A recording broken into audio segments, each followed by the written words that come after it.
Secretary of State Mike Pompeo in New York City on Sept. 24 Stephanie Keith, Getty Images Apart from Brett Kavanaugh, the most nervous man in Washington currently may well be Mike Pompeo. The Secretary of State is flying to North Korea this weekend with hopes of nailing down the framework of a disarmament deal with Kim Jong-un.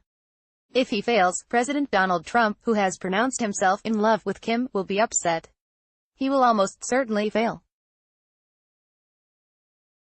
There is no reason for Kim to let Pompeo succeed, and some of this is Trump's doing. Ever since the June summit in Singapore, where he appraised the man he once called Little Rocket Man as a great and trustworthy leader, Trump has dropped even the slightest hint of pressure against Kim's regime.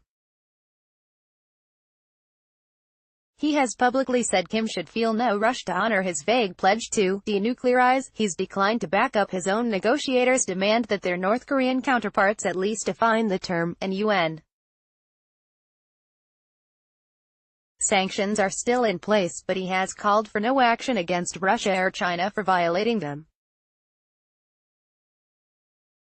When Trump confessed at a rally last weekend in West Virginia that he and Kim fell in love at their summit, he pulverized the last shred of leverage that Pompeo might have brandished this coming weekend.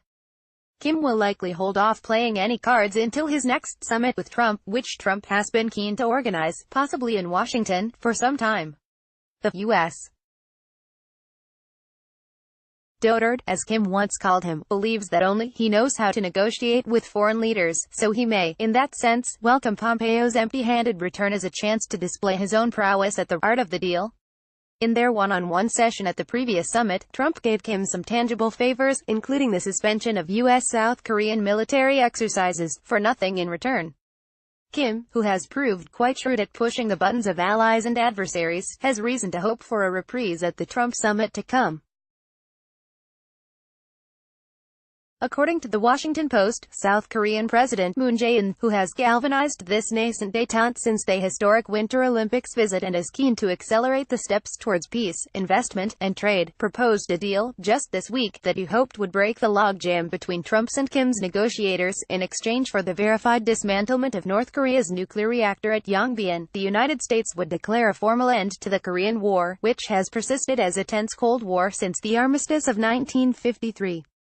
For Kim, this would be a good deal. Yongbyon is not the only, and may not be the principal, site where North Korea enriches uranium.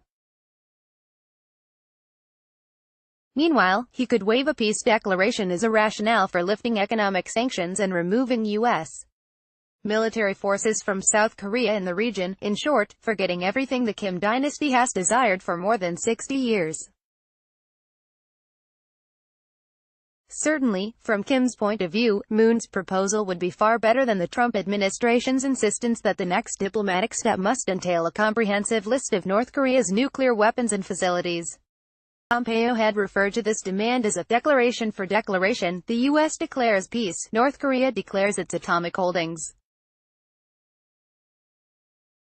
It's a clear signal of Kim's confidence that he rejected not only Pompeo's formula but Moon's as well. Ever since Singapore, Kim's negotiators, many of whom have been at their jobs since the arms talks with the Clinton administration a quarter-century ago, have pretty much twiddled their thumbs in their sessions with the U.S. team. The Post story reports that they've entirely ignored Stephen B. Gunn, Trump's recently appointed special envoy to North Korea.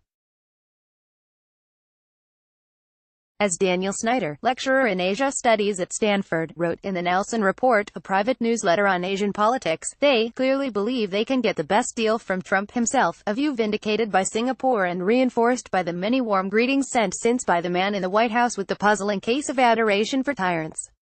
Pompeo signed up to be America's top diplomat, but he's finding himself left out of the room where things really happen, and not to his, or our, advantage. If you think Slate's work matters, become a Slate Plus member. You'll get exclusive members-only content and a suite of great benefits, and you'll help secure Slate's future. Join Slate Plus. Join